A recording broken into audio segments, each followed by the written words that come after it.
Hey guys, welcome back to another album review. Today I'm going to be talking about the new Taylor Swift album, Midnights. Taylor Swift, Tay Swizzle, T Moneybag is back with a new album. And going into this, I had some pretty high expectations. Her previous two albums, Folklore and Evermore, were pretty easily her best albums to me. I enjoyed those quite a bit. And she's even been dropping these re-recorded Taylor's version albums, which I think have some pretty great additional tracks on them as well.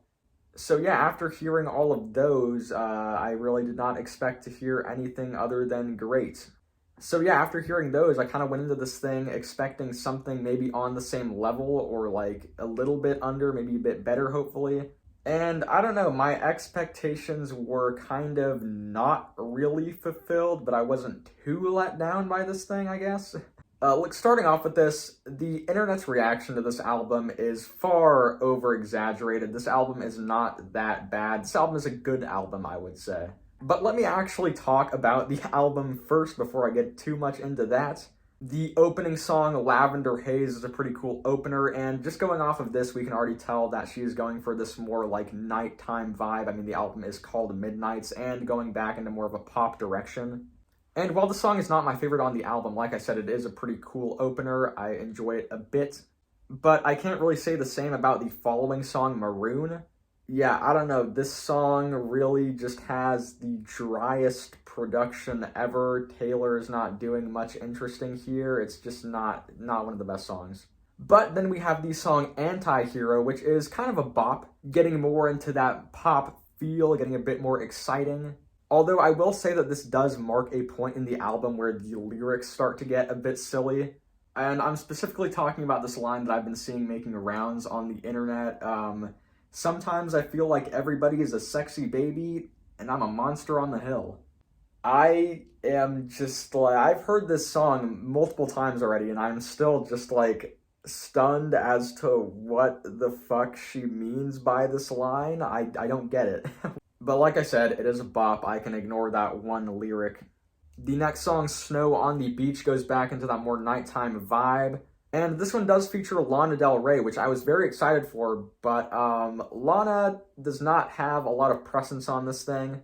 While I do think the song is decent, I don't know, I wish that Lana had a bit more influence on this thing, wish we heard a bit more of her. The next song, You're on Your Own Kid, is pretty good, one of my more liked tracks on the album. I like the progression on this song, I think it's pretty cool. But I don't know, I think the progression kind of carries it a bit for me. I don't know, I like the song. Now, at this point in the album, there really hasn't been anything that bad, but at this point, I think we start to get a bit more rocky in the track list. The song Midnight Rain does have some cool ideas. I like these sort of Adventure Time sounding synths, if that makes any sense. But I don't know, this track kind of just goes nowhere. I'm also not too big a fan of the kind of pitched down vocals that appear on some points in this track. I don't know, it's just an okay song. But a song that I can say that I don't like for sure is the next song, Question. Overall, the song is kind of just a mid, but my god, is this chorus just fucking awful. Can I ask you a question? Did you ever have someone kiss you in a crowded room, and every single one of your friends was making fun of you, but 15 seconds later, they were clapping too? This is not one of Taylor's finest hooks. But God, that song could not prepare me for this next track of vigilante shit. This song sounds like Taylor Swift just heard Billie Eilish's When We All Fall Asleep, Where Do We Go, and then tried to emulate that sort of like edgy feel that has, but just completely failed. This song is really just super cringe, and like I said, just sounds like a very horrible Billie Eilish impression. Yeah, I don't like that one. Not probably one of my least favorite Taylor tracks ever, honestly.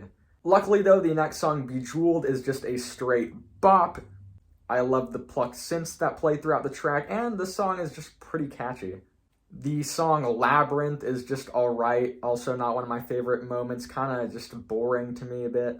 And the song Karma, while this thing is sonically really good, I don't know, I'm very conflicted on it. These lyrics, I don't know, The lyrics are not really that amazing. I don't know if they ruined the track for me though completely. I'm very conflicted on this one. I'm not too sure how to feel. But I do know how I feel about the next track, Sweet Nothing. This is just a cute and sweet song. I like the faint horns that play in the background. This piano line is very nice.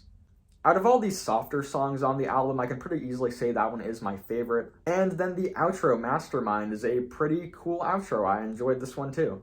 So yeah, overall, I don't know, this album was very hit or miss for me. It's definitely not as bad though as the internet is making it out to be. I don't really understand the hate for this thing. But comparatively to her older works, let's just look at one of her other pop albums, because this is a pop album. 1989. There really isn't any song on this album here that like comes close to having that sort of like catchiness and like poppiness of a song like Blank Space or Style. This album, other than vigilante shit, doesn't really have those like horrible moments that some of her other albums have. I forgot to mention that Jack Antonoff is producing this thing as well, if you couldn't tell.